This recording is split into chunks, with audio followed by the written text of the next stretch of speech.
Hey, it's Jeff Calaguire, and this is day 2 of the Retrain Your Brain Devotional, 7 days, 7 ways to heal what holds you back. So yesterday was kind of the good news, basically saying your brain really can change. You can have a new, better, transformed brain. Today's a little bit of reality check, but more of a challenge to address the thing that often really hurts our brain.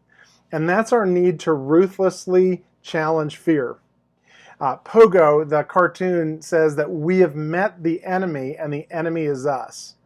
So really, what does more damage to our brains than most anything, unless we have some kind of tragic accident, is our thinking, and especially our fearful thinking. Over time, our fear and our anxiety have huge effects on our brain. So as we look at the brain, there's really two things that get affected first. A part of our brain called the amygdala and another part of our brain called the cerebral cortex, which really end up getting shut down. And what happens is, as we are anxious and fearful, our logic, our thinking, our being able to be present gets affected. So you almost think of it like what fear does is it makes us like the deer in the headlight. There's something coming, but we just can't even think because we've allowed fear to enter in. And that can be a little bit or it can be a whole lot, right? Other effects are our heart rate increases.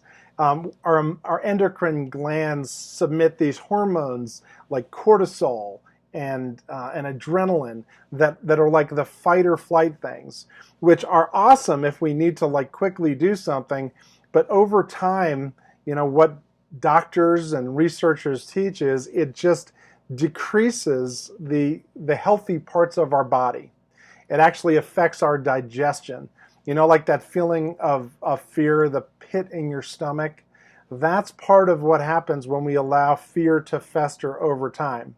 So over time, fear will affect us. It will affect our clarity. It will affect our ability to function at our best. And in coaching people for almost 20 years now, what I've found is there are these incredibly gifted people who have huge things to do in their life.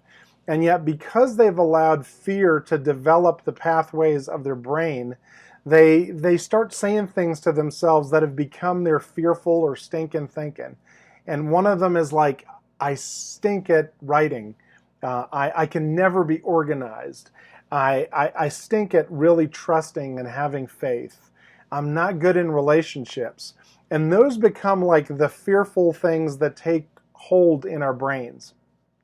A few years ago, Mindy and I were trying to sell a house that we owned in Illinois. Actually, we were trying to sell it over about 5 years, and we kept not being able to sell it.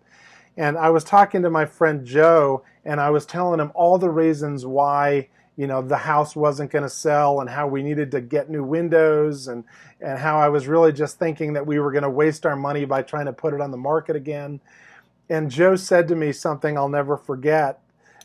He said, Jeff, something I've learned is don't believe everything you think. Don't believe everything you think. And a lot of times what happens in all of us is that we get these thoughts in our mind that are affecting our brains that are really fear-based. And we start thinking them to where they're affecting our thinking, but they're also affecting our health. They're affecting our digestion. They're affecting our relationships. In the Bible, it says something to the effect of don't fear, don't be afraid 365 times.